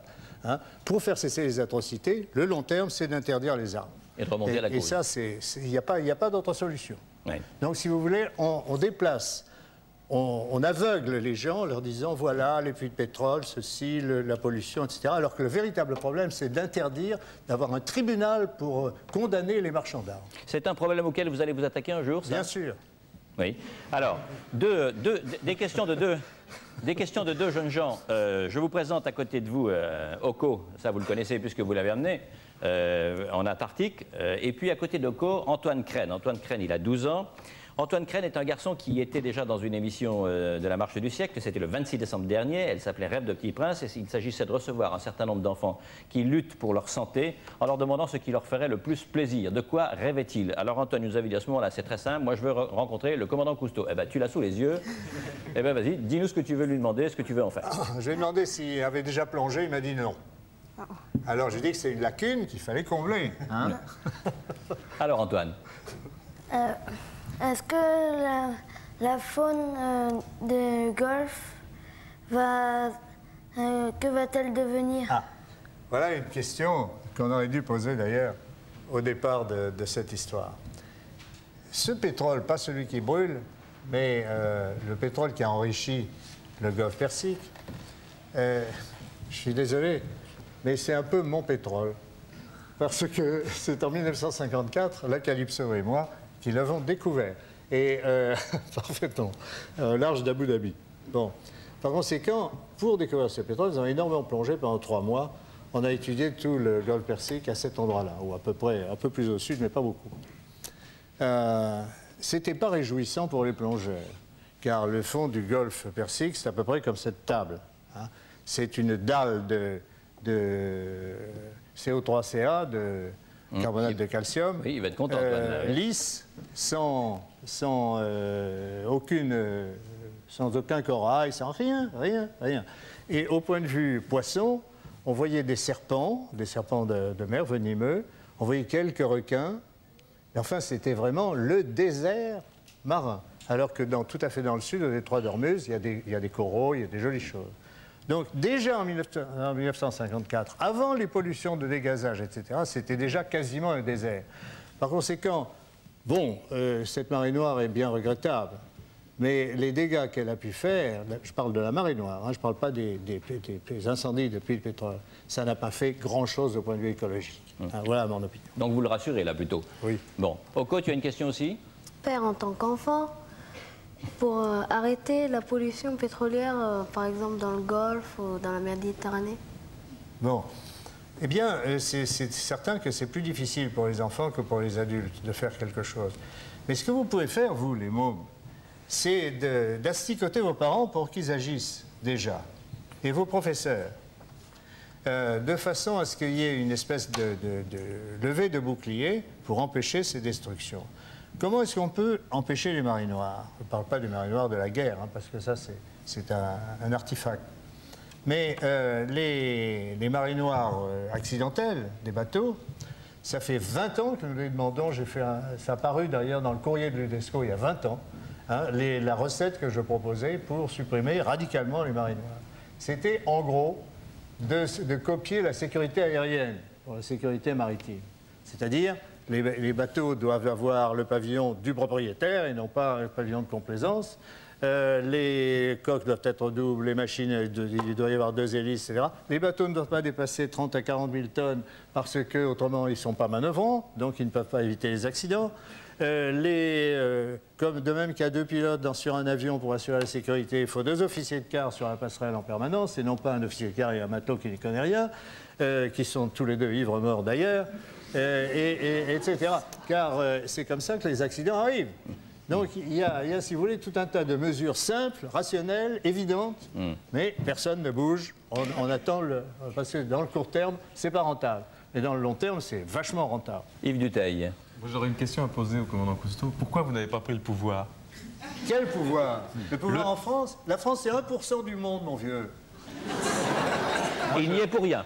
Je vous l'indique. Oui, mais ce que je crois, c'est qu'il y a des initiatives individuelles qui sont le fruit d'émotions comme ça. Mais regardez ce qu'on a fait pour l'Antarctique. C'est justement mobilisant, non pas la France, mais tous les pays qui étaient... On s'est battu en URSS, on s'est battu en Amérique, on s'est battu en Nouvelle-Zélande, on s'est battu partout. Non, ce que j'ai dit, c'était une réaction un petit peu donc c'est pas le pouvoir.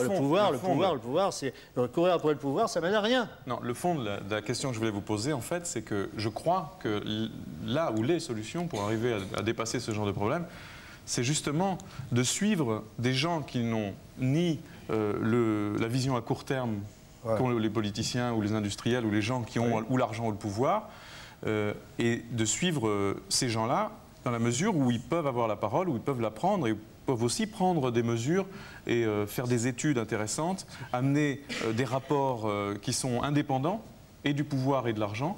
Et c'est notre seule chance d'avoir une vision à long terme, parce que je crois qu'aujourd'hui, la prise de conscience, elle est en train de se faire. Non, mais la prise de conscience est faite. Bon, elle est pratiquement faite, presque partout, c'est vrai. Mais en réalité, c'est pas ça. L'expérience est faite, les décideurs sont emprisonnés dans leur bâillon de court terme, ils ne peuvent pas en sortir, même s'ils ont de l'argent et s'ils sont puissants, ils ne peuvent pas sortir. Ils peuvent faire un don, donner un peu d'argent. Et pour éviter de parler du long terme, les gouvernements donnent un peu d'argent à la recherche scientifique. Et comme disait Fanny, je ne sais pas quoi, là, ils mesurent, nous pleurons. Hein. Et voilà ce qui se passe un peu partout. Hein. On amuse le tapis en donnant un peu d'argent aux scientifiques, et pendant ce temps-là, on ne fait rien pour arrêter les pollutions et le drame. Donc, si vous voulez, la seule solution, c'est de mobiliser l'opinion publique, de la soulever. Et ce n'est pas au niveau des dirigeants qu'on obtiendra une solution quelconque. Mais je pense que... Enfin, j'insiste. Je plaide ma cause.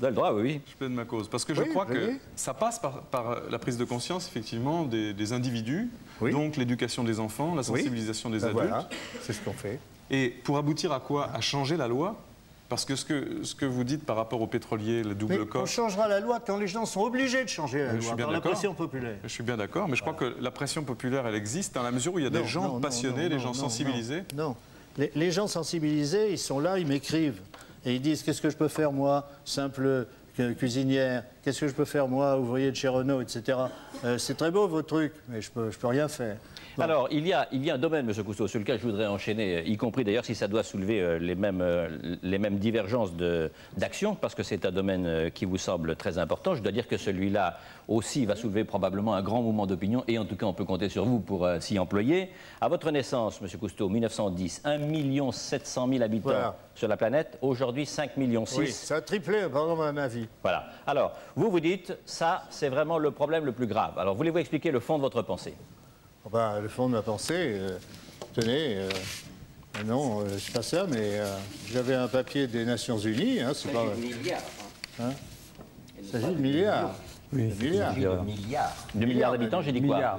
Vous avez dit millions. Oh là là, c'est une très grosse erreur. Il y a 2 traits au-dessus de mon petit thème, c'est 1 700 000 000 et personne ne m'a rectifié. Il a fallu attendre tout ce temps. Merci, monsieur Lorius. Les scientifiques sont là. Oui, j'ai vraiment un très court terme, hein, comme vous le disiez. Alors, 1,7 milliard en 1910. sérieusement parlant, il y a aujourd'hui 5 milliards 600 millions d'habitants. Nous sommes bien d'accord sur ces chiffres. Voilà. Alors, Monsieur Cousteau, que voulez-vous faire? Alors, ce que nous voulons faire, c'est d'abord d'obtenir rapidement, le plus rapidement possible, un point d'appui pour nos leviers. Ce point d'appui, c'est la Déclaration des droits des générations futures par les Nations Unies. À partir du moment où on a ça, on peut soulever des montagnes. Se soulever des montagnes dans le long terme. Et en particulier, on s'attaquera à ce moment-là à obtenir les 400 milliards de dollars par an pendant 15 ans qu'il faut pour arrêter l'explosion de la population. Alors, comment voulez-vous arrêter l'explosion de la population? Eh bien, il n'y a pas de recette de cuisine, hein. C'est assez compliqué. Mais néanmoins, on peut déjà déterminer les grandes causes. Les grandes causes, c'est d'abord la ségrégation des filles dans le tiers-monde de l'école. Les garçons vont à l'école, les filles n'y vont pas. Ce n'est pas tout à fait aussi tranché que ça, mais c'est la tendance. Donc, par conséquent, il y a, pourquoi ils ne vont pas à l'école? Il y a le plus grand responsable, c'est l'absence d'eau potable. Il faut que quelqu'un dans la famille fasse quelquefois 10-20 km pour aller chercher un seau d'eau potable. C'est ni le père ni la mère, les enfants qui vont à l'école non plus. Il faut donc sacrifier quelqu'un, et c'est la fillette qui va passer sa vie à aller chercher de l'eau potable, et quand elle aura 13 ou 14 ans, elle ne sera pas bonne qu'à devenir la victime des machos du pays. Ça, c'est une des causes principales. La deuxième, donc il faut s'intéresser à ça énormément. Donc, à l'histoire de l'eau potable, donc à la construction d'écoles spécialisées, etc. Ensuite, il y a la sécurité de la vieillesse. Sécurité de la vieillesse, dans certains pays très pauvres, il ne faut pas grand-chose pour assurer la sécurité des vieux. Mais ils ne l'ont pas. Et pour assurer cette sécurité, ils pensent que la seule solution, c'est d'avoir des enfants. Comme les filles ne comptent pas, c'est malheureux à dire, il faut avoir beaucoup d'enfants pour avoir 2-3 garçons. En espérant qu'un ou deux de ces garçons prendront soin de leur vieux père. Eh bien, si on regarde, nous avons fait ce travail, c'est un gros travail, hein, pays par pays, pour savoir quel est le minimum vital pour un couple de vieux et combien il y en a de couples de vieux. Et dans le pays d'à côté, ce n'est pas le même tarif parce que le standard de vie est différent. Oui. Vous êtes arrivé à une évaluation. 400 milliards de dollars par an pendant 15 ans. Vous dites qu'avec 400 milliards de dollars par an, on peut régler ce problème-là? Oui, on peut régler ce problème en 15 ans. Seulement, évidemment, quand on parle de sommes pareilles, le court terme entre en jeu, les banquiers, les trucs, ils disent « Oh mon Dieu, vous êtes fous, de quoi parlez-vous » etc. Bon. Eh bien, en fait, ces 400 milliards de dollars, ça représente un tiers des dépenses militaires. Bon, il suffirait de réduire les dépenses militaires d'un tiers. Je vois que certains pays dépensent 2 fois plus pour l'armement que pour l'éducation. J'ai des chiffres. Bon. Mais enfin, il y a ça, et puis il y a aussi le fait que 400 milliards de dollars, ça ne représente que la moitié du budget de la drogue. Le chiffre d'affaires des drogues dans le monde, c'est 800 milliards de dollars par an. Et on ne fera pas croire que si l'humanité veut se sauver, ils ne pourront pas trouver les 400 milliards de dollars. C'est pas vrai. Or, si on ne le fait pas, ça, on va se trouver littéralement étouffé dans une planète de béton avec 14 ou 16 milliards d'individus. On ne sait pas, ça va plafonner quelque part par là. Et la vie à terre sera impossible. Et c'est pas loin, ça. C'est dans une vie. Hein, prenez par exemple, là, toi, quand tu auras 90 ans, ou 80 ans, eh ben, il y aura 14 milliards d'individus sur Terre. Tous vivront dans des cahutes de béton. Il n'y aura plus d'animaux sauvages. Il n'y aura plus de papillons, il n'y aura plus de rouge-gorge, mais on aura des poulets, des moutons qui seront élevés dans des cuves de béton avec de la nourriture artificielle. Voilà l'univers qu'on est en train de nous préparer. Alors moi je dis non. Alors, commandant Cousteau, moi je voudrais non pas vérifier les chiffres de prospection démographique, mais les faire expliquer par monsieur Jacques Vallin, qui est démographe à l'Institut national des études démographiques, c'est un institut français. Monsieur Vallin, vos projections réelles pour dans 20 ou 30 ans, pour autant qu'on le sache avec une certaine, disons, rigueur, vous amènent à quelle prévision de la population de la Terre? Tout d'abord, ce ne sont pas mes projections. Les projections de population mondiale sont faites par les Nations Unies. Mais avant de parler de projections, si vous permettez, je voudrais revenir sur un peu l'actualité et le passé, parce qu'il faut essayer de comprendre. 5 milliards, ce chiffre a été atteint en 1987. C'est un chiffre impressionnant, mais ce n'est pas l'essentiel. Et d'ailleurs, votre lapsus est révélateur. Vous avez voulu montrer la progression. En fait, en 1950, on n'était que 2,5 milliards sur la Terre. En 1987, 5 milliards. Un doublement en moins de 40 ans. Supposons que l'homme, Homo sapiens, soit arrivé sur la Terre il y a 600 000 ans sous la forme d'un couple. La population mondiale, c'était 2. Combien faut-il de doublement pour passer de 2 à 5 milliards? Mais il en faut 32, c'est pas beaucoup. Diviser 600 000 ans par 32, ça fait 2000 ans. Autrement dit, pendant des millénaires, la population mondiale s'est accrue en doublant tous les 2000 ans. C'était le temps qu'il fallait pour voir naître et s'épanouir une grande civilisation. Aujourd'hui, on a tout juste le temps de voir naître et s'épanouir un enfant. 40 ans. Alors, moi, je ne sais pas si vous en pensez, mais ce qui m'intéresserait, c'est d'expliquer comment on en est arrivé là, où ça peut nous conduire et avec quelles conséquences. Alors, rapidement, comment on est arrivé là, comment on en est arrivé là, c'est que pendant des millénaires, l'humanité a vécu sous un régime démographique absolument cruel, où il fallait faire beaucoup d'enfants pour équilibrer une mortalité effroyable. Un enfant sur 3 mourait avant l'âge d'1 an, un sur 2 avant l'âge de 5 ans. Et il fallait que chaque femme fasse 5, 6, 7 enfants pour équilibrer ça.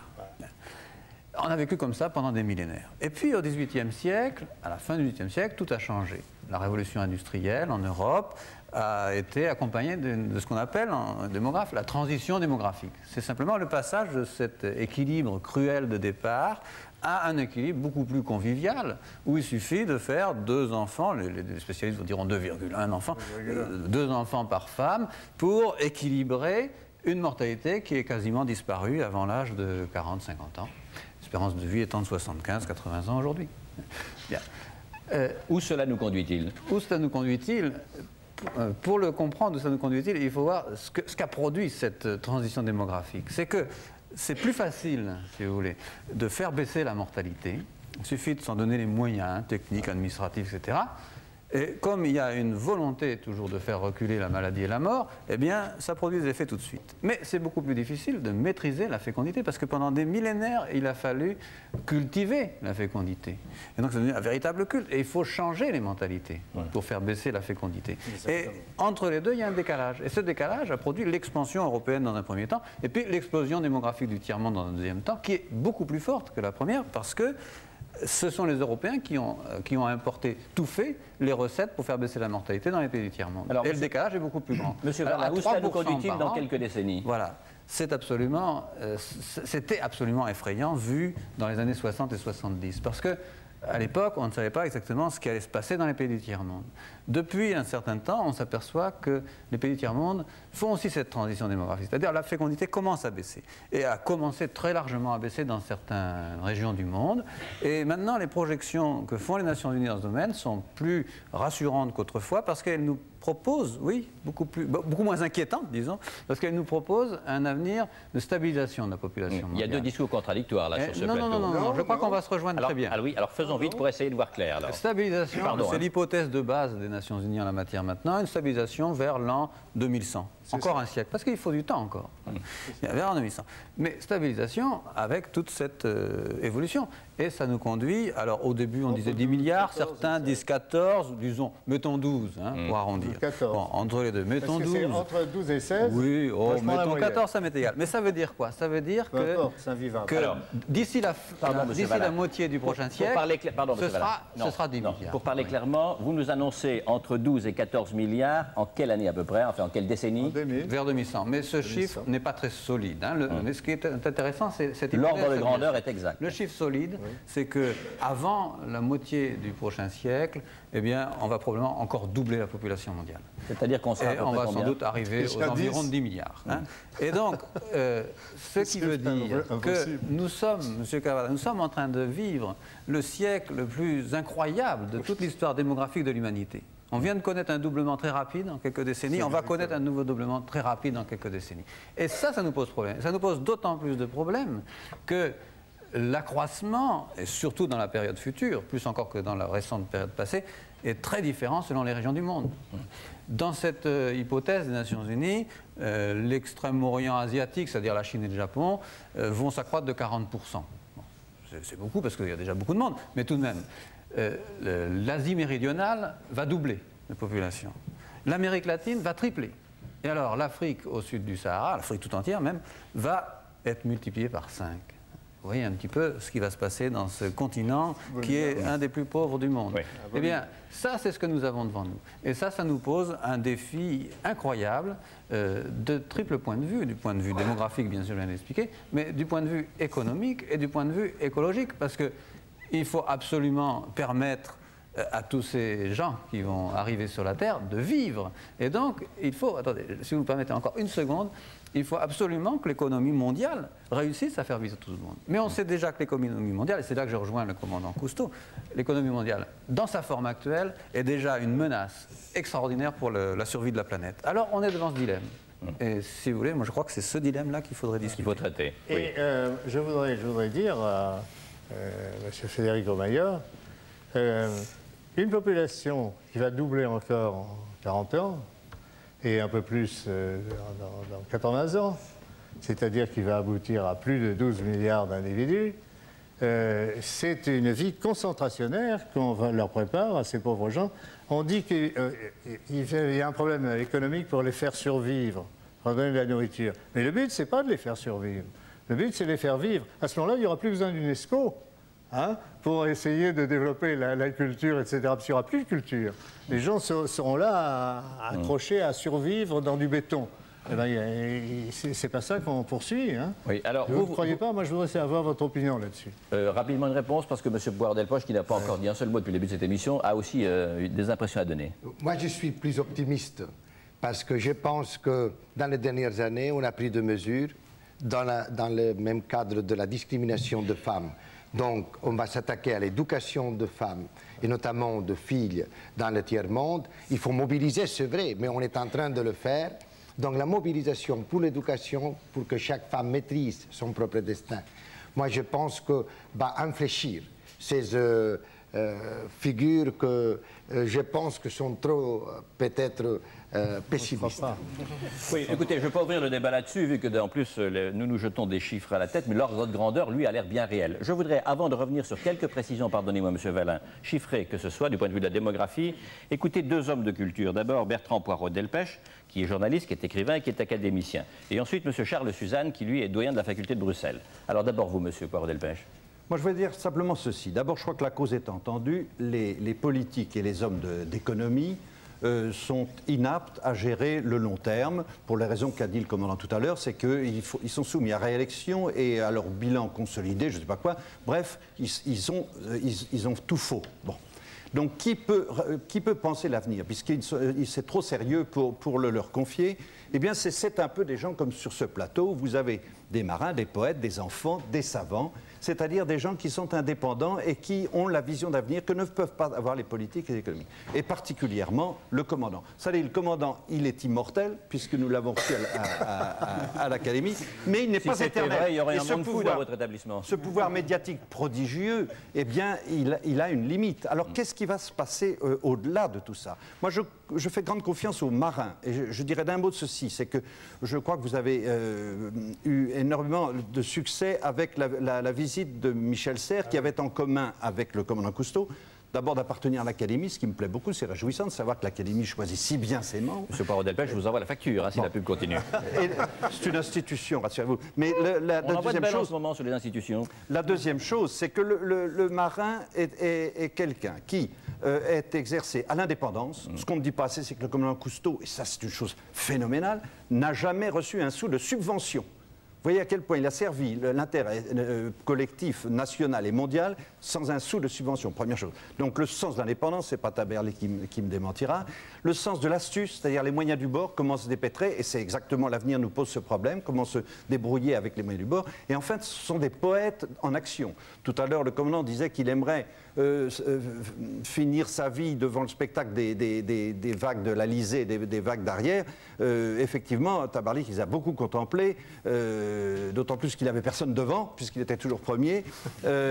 Il sait très bien ce qu'il y a de beau dans ce spectacle, c'est que quand vous voyez, quand vous êtes au large, quand vous traversez l'Atlantique, j'ai eu cette chance, eh bien, vous dites, c'était comme ça il y a des millénaires, et ça sera encore comme ça dans des millénaires. C'est-à-dire que vous êtes au-delà du temps et de l'espace, et vous avez cette vision. Cela dit, je fais confiance au commandant Cousteau, mais pas complètement aveuglément, et je voudrais lui poser une question. Dans cet appel, il me semble, simplement je pose la question, qu'il y aura une difficulté à faire admettre à certaines populations qui ont été citées nommément, à leur faire admettre que le salut de l'humanité passe par la restriction volontaire de ce qui est pour l'instant non seulement un bonheur pour tout le monde, mais pour eux bien souvent le seul bonheur, c'est-à-dire de mettre des enfants au monde.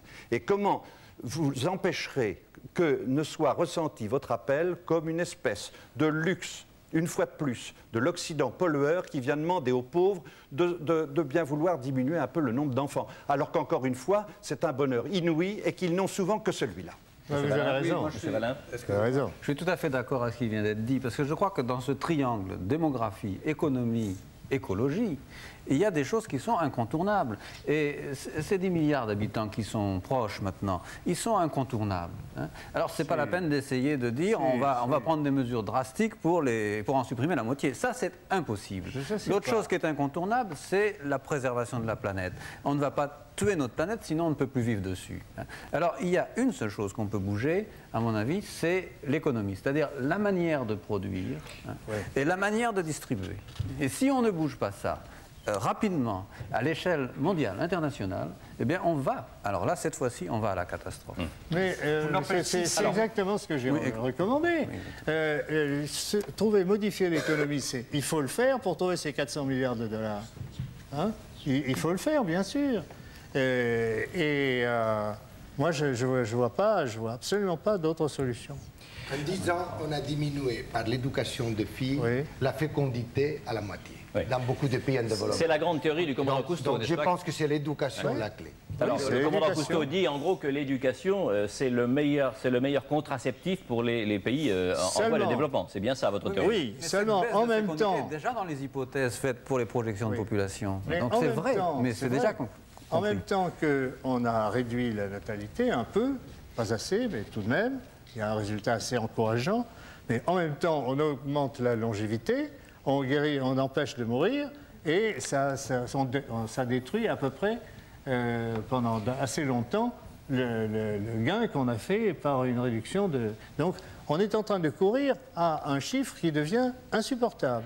Alors, M. Cousteau, il nous reste dans cette émission et dans les 10 minutes que nous avons encore à courir, 2 choses très précises à faire. Faire témoigner des hommes de terrain, en la personne du recteur Charles Suzanne et en la personne d'Yves Dutheil, qui n'est pas ici au titre d'artiste, mais d'élu et d'homme d'association. Et la deuxième chose, c'est de rappeler, ou plutôt de dire très précisément ce que va être la mécanique de la protestation que vous voulez, du grand mouvement populaire que vous voulez engendrer, avec le droit des générations futures. Je commence par le témoignage. M. Charles Suzanne est doyen de l'Université libre de Bruxelles. Chez vous à Bruxelles, depuis cette année, bientôt à Budapest en Hongrie, bientôt à Bucarest en Roumanie et bientôt à Madrid en Espagne, il va y avoir des chaires d'éco-technique. Qu'est-ce que c'est qu'une chaire d'éco-technique? Qui apprend-on? Sur quel métier cela débouche-t-il, M. Suzanne? Mais nous avons beaucoup parlé d'écologie à long terme et je crois que c'est ça que les universités veulent essayer de faire, c'est-à-dire une écologie interdisciplinaire, une écologie qui n'est plus celle sensu stricto, mais où les économistes, où la technologie, où les sciences politiques peuvent intervenir également. Bref, un laboratoire d'idées. Et la chaire Cousteau qui a été créée à Bruxelles n'est ni plus ni moins que cela. Naturellement, dans l'esprit de la Fondation Cousteau, ça aurait été ça n'aurait pas été, ça ne correspondrait pas à l'esprit de la Fondation de le limiter uniquement à l'Université de Bruxelles, bien entendu. Donc notre vœu le plus cher, et c'est ce que nous essayons de faire pour le moment, c'est d'en faire un réseau. Un réseau, vous avez cité certaines universités, il y en a d'autres qui se joignent déjà à nous, et nous espérons pouvoir le faire avec l'appui de l'UNESCO, bien entendu, également. Monsieur Suzanne, ce laboratoire d'idées, cette chaîne de laboratoires d'idées, c'est un grand espoir. Monsieur Suzanne, sentez-vous dans la population étudiante un intérêt très important pour ces filières? Sans aucun doute. Je dirais qu'il faut comprendre que c'est un niveau de postgraduat que nous essayons de le faire. C'est-à-dire que chacun y viendra avec sa formation de démographe, d'économiste, de physicien, de biologiste, etc. Mais essaiera de comprendre les autres facettes du problème. L'économiste, lorsqu'il sortira de cette chaire, restera un économiste, bien entendu, mais notre vœu est qu'il aura élargi ses idées de façon telle qu'il pourra digérer ces problèmes interdisciplinaires. Au fond, vous prenez le problème de la culture et du savoir qu'il faudrait avoir pour prendre de bonnes décisions, entre guillemets, par l'instruction générale supérieure. Et vous voulez attaquer à la racine de l'éducation au-dessus aussi. Non seulement dans le primaire, non seulement dans le secondaire, mais aussi dans le supérieur, commandant. Tous les niveaux. À tous les niveaux. Bien. Alors, je vous remercie, Monsieur Suzanne. Je voudrais vous donner un autre exemple, pardon, nous sommes un petit peu rapides, qui est celui d'Yves Dutheil. Yves Dutheil est naturellement très connu pour son travail de musicien et de poète, d'écrivain. Yves Dutheil est sans doute moins connu, et c'est bien dommage, pour une expérience très concrète. Il est maire de Précy-sur-Marne. Oh, c'est combien, 380 habitants? 400, c'est ça, à peu près. Allons-y pour 400. Et il est aussi responsable d'une association qui s'appelle Après, et qui a pour but de lutter contre les incendies de forêt. Sur ces deux points, assez rapidement, je voudrais que vous expliquiez concrètement votre travail et celui de ceux qui vous entourent, pour une raison simple. Voici un exemple de quelqu'un qui, hors de toute théorie, a retroussé ses manches et s'est mis lui aussi au travail. Oui, parce que je pense qu'à partir du moment où on prend conscience d'un problème, ça ne sert pas à grand-chose de prendre conscience s'il n'y a pas une action derrière qui vient concrétiser. Bravo. Et bon, bah là, en l'occurrence, il s'est trouvé qu'une occasion s'est présentée, que j'étais confronté à une réalité qui ne me plaisait pas et qui ne plaisait pas aussi à un certain nombre de gens autour de moi. Et à l'issue d'un enchaînement que je vous épargnerai, on était amené à se présenter aux élections parce que c'est devenu le seul moyen de lutter contre le problème auquel on avait à faire face. Et puis il se trouve que comme on avait un programme et qu'on avait réfléchi, et que ça a eu l'air de plaire aux gens du village, on a été élus. Donc on se retrouve avec les leviers en main, avec la possibilité d'agir. Et parce que je crois que chacun d'entre nous est capable, à son échelle, d'arrêter de se dire « il y a qu'à et ils ont qu'à », et effectivement de se retrousser les manches et de faire. Et j'ai été aussi confronté à ça à un autre moment, à cause d'un incendie de forêt auquel j'ai été confronté de très près et qui nous a fait prendre conscience à un certain nombre d'amis corses en l'occurrence, et à nous, qu'on pouvait aussi agir. Mais agir, c'est encore une fois ne pas ajouter simplement un petit grain de sable à tous les milliards de grains de sable, mais c'est peut-être faire autrement, c'est-à-dire se dire où est la lacune, quel est le problème, puisque au niveau des incendies de forêt, plus on équipe les gens de la lutte contre le feu, les soldats du feu, les pompiers, plus on les équipe, plus on lit dans le journal que les incendies sont gigantesques. Ouais. Donc il y a un problème quelque part. Il y a une manière de penser le feu qui ne doit pas être correcte, donc essayons d'y réfléchir. Et puis par hasard, j'ai été aussi à un colloque sur le feu et j'ai vu qu'il y en avait beaucoup en ce moment et je me suis rendu compte que chacun avait sa solution pour limiter les incendies. Je me suis dit en fait, et c'est Haroun Tazieff qui m'a donné un petit peu le point de départ, en me disant on n'arrête pas un incendie de forêt. On n'arrête pas le vent, on n'arrête pas la pluie. Mais une fois qu'un incendie de forêt atteint la cime des arbres, on ne l'arrête pas non plus. Donc c'est avant qu'il faut éteindre l'incendie, avant même qu'il se déclare. Alors comment faire? Faire de la prévention, mais faire de la prévention intelligente. Encore une fois, pourquoi est-ce qu'on s'est penché sur la prévention et que ça n'a pas marché? Peut-être parce que toutes ces idées originales qui amènent à éviter des incendies n'ont pas été réunies dans une seule synthèse qui pourrait donner le point de départ d'une réflexion nationale sur la prévention des incendies. C'est ce qu'on a créé. On a créé une association qui s'appelle Après. Après, symboliquement, après l'incendie, mais association pour le reboisement des espaces sinistrés. Et on s'est demandé comment on allait agir. Et on a agi d'abord en faisant un petit peu de reboisement, mais très peu. Je crois que ce n'est pas tellement ça notre but à nous. De l'information, à faire des campagnes de prévention qui vont commencer cette année au plan régional, parce qu'on voudrait commencer sur le terrain. Alors en Corse, il va y avoir une campagne cette année qui va s'appeler 91 en été sans feu, pour essayer de faire prendre conscience aux gens à travers une petite brochure qui va s'appeler les 10 commandements contre le feu. qui peuvent chacun à leur manière agir pour éviter des incendies. Là, je fais une petite parenthèse parce que simplement, on ne sait pas quel est l'incendie qui va être évité en éteignant un feu. Et n'importe quelle mesure de prévention peut être déterminante quant à un incendie gigantesque et qui n'aura pas lieu. Et la troisième phase de notre action au niveau de après, c'est à travers des sponsors pour garder l'indépendance du commandant Cousteau, essayer de faire cette synthèse en regroupant tous les gens qui en ce moment réfléchissent de tous les côtés, dans les départements, dans les associations, dans les colloques, dans les symposiums, dans les syndicats intercommunaux qui ont été créés à la suite d'incendies, puisqu'on a vu disparaître cette année ou l'année dernière la Sainte-Victoire, la forêt de Brocéliande, tous les plus beaux sites forestiers français. Mais il y a des gens qui réfléchissent en ce moment à ça, mais chacun de leur côté. Nous, on voudrait essayer de faire la synthèse, et à travers des sponsors comme Gigoz ou comme d'autres qui vont nous aider, mais de façon indépendante. Je vous remercie Yves Dutheil parce que c'est un aspect qu'on ne connaît pas de votre personne, ça, et qui est en effet très concret. Et je voudrais en arriver justement... Il m'a envoyé une lettre que j'ai lue ce matin, hein, justement pour nous demander de joindre nos forces. Je vous répondrai quand j'aurai bien réfléchi et que j'aurai consulté mes amis. Mais il est certain que ce que vous faites est formidable, très bien.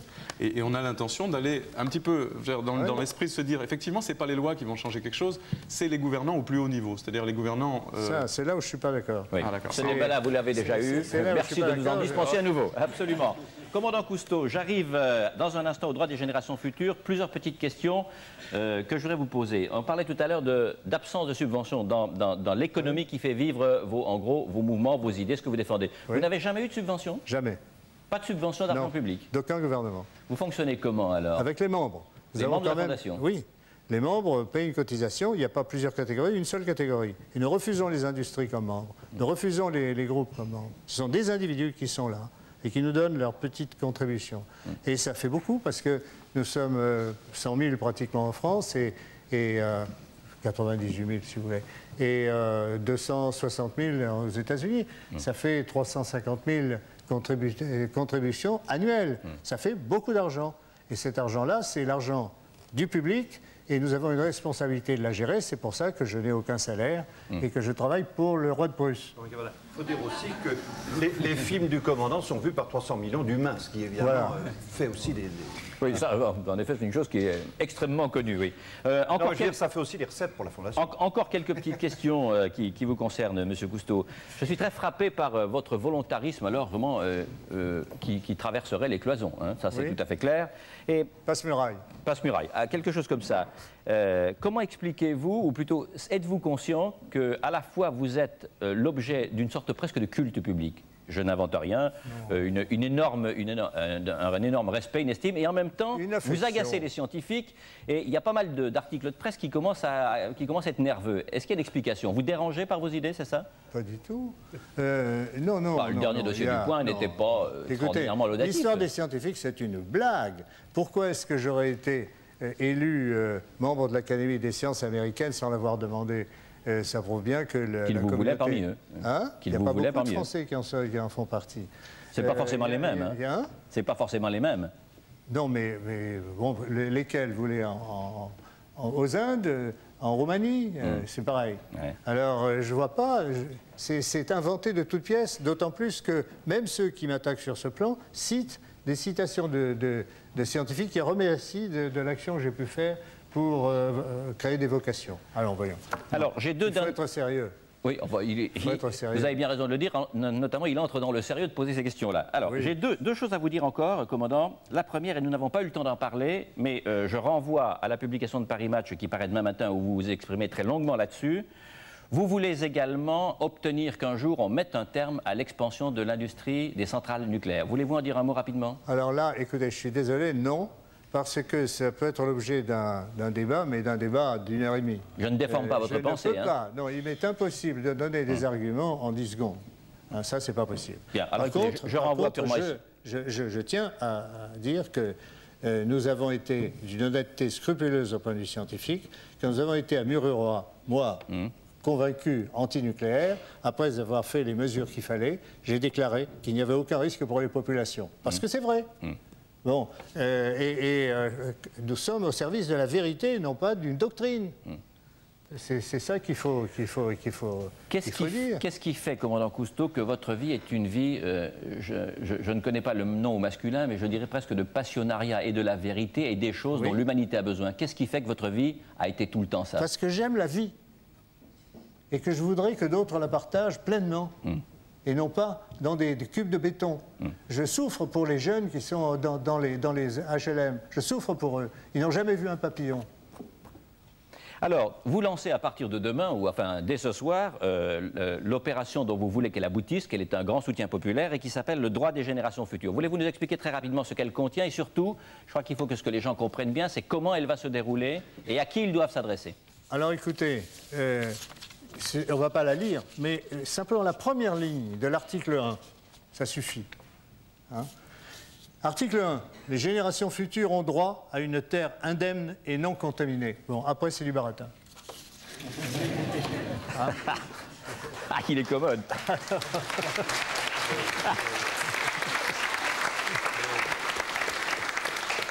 Alors, commandant Cousteau, il faut dire aussi ce que les gens peuvent faire. Ils vont donc pouvoir trouver dans la presse, et notamment dans François, Le Parisien Libéré et un certain nombre d'autres journaux à partir de demain, de quoi souscrire à votre pétition s'ils en ont envie. C'est bien ça? Alors, écoutez, répétons l'opération de l'Antarctique et peut-être plus.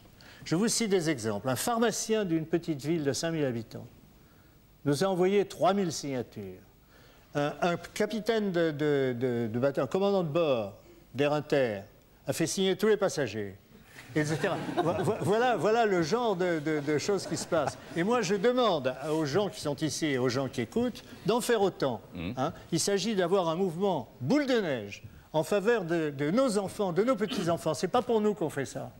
Hein. Et il faut que toutes les mères de famille, et même les pères de famille, malgré leur machisme, que tout le monde se mette à signer cette pétition et qu'on ait des millions de signatures dans le monde entier. Alors, les formulaires sont dans la presse à partir de demain. Il faut que vous disiez ce que vous allez faire de ces pétitions. Après, quelle va être la mécanique pour arriver à un résultat, pour ne pas rester un Don Quichotte, pour que ça serve comme vous l'avez fait pour l'Antarctique? À partir du moment où il y a 1 million ou 2 millions d'électeurs dans un pays qui signent une pétition, les dirigeants ne peuvent pas faire autrement que de suivre.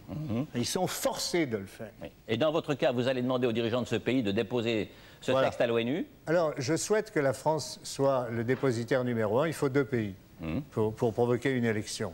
Bon. L'autre pays qui a inscrit les droits dans sa constitution, c'est la Papouasie.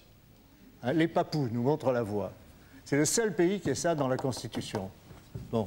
Eh bien, s'il faut en arriver à faire voter ça aux Nations Unies par les Papous, on le fera. Mais je préférais que ce soit la France. Alors, je vous demande tous de donner l'exemple, que notre pays donne l'exemple en signant plus nombreux que les autres.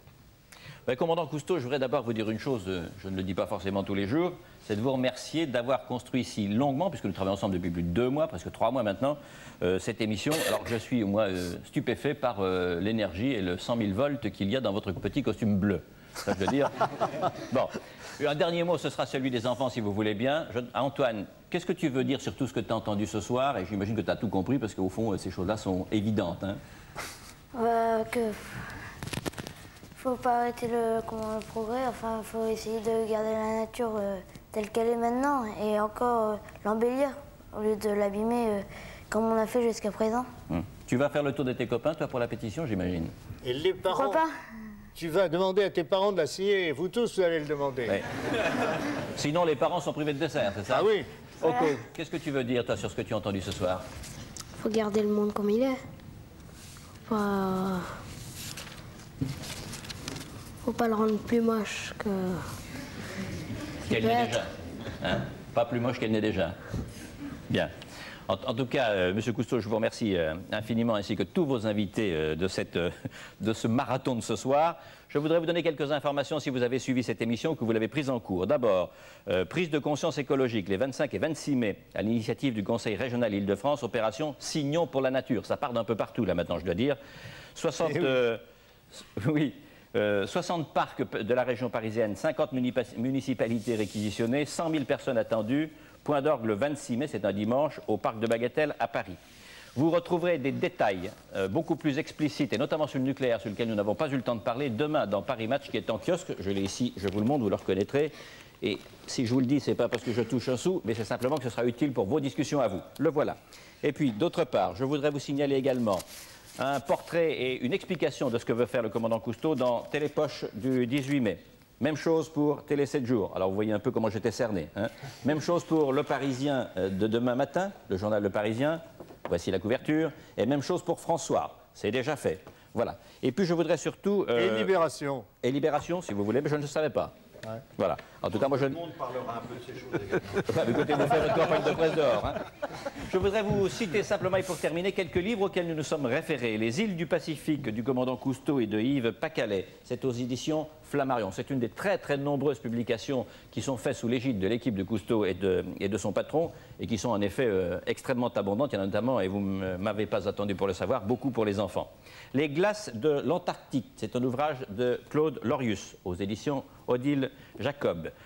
La population mondiale, c'est un petit fascicule de Jacques Vallin qui s'est exprimé ce soir, aux éditions Collection Repères, aux éditions La Découverte. Et puis Demain est toujours trop tard, du directeur général de l'UNESCO, Federico Mayor. Voici le livre, prologue de Jean d'Ormesson, et c'est aux éditions Economica. Je pense avoir à peu près tout cité des références. Non, la dernière, c'est Éric Tabarly, bien évidemment. Éric Tabarly, Daniel Gilles, édition du Penduic, tout le monde l'aurait deviné. Voici. Enfin, la semaine prochaine, si vous nous rejoignez dans ce programme, nous consacrerons la marche du siècle à Amnesty, 30 ans d'ingérence, à l'occasion effectivement du 30e anniversaire d'une association qui a œuvré très utilement en prenant elle aussi en main le destin des hommes qui étaient persécutés en raison de leur religion ou de leurs croyances politiques à travers le monde.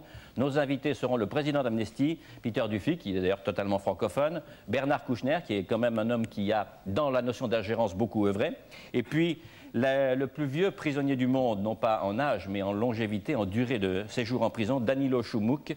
Il a 42 ans, il est soviétique et il a passé 42 ans, pardon, il n'a pas 42 ans, il a passé 42 ans dans une prison politique. Nous recevrons également Miguel Angel Estrella, Alice Horn, qui est une Cambodgienne, et un des 6 Irlandais, un des 6 de Birmingham, vous vous en souvenez.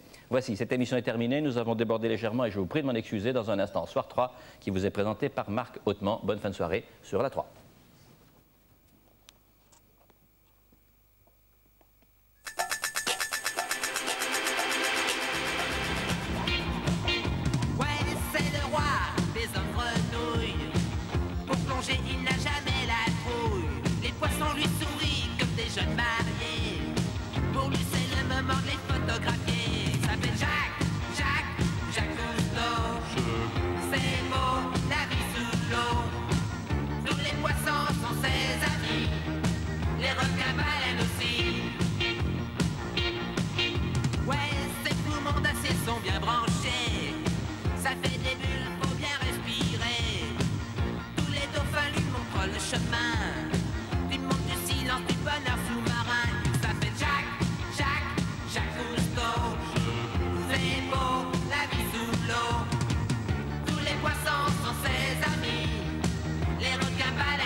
Qu'est-ce qu'on va faire?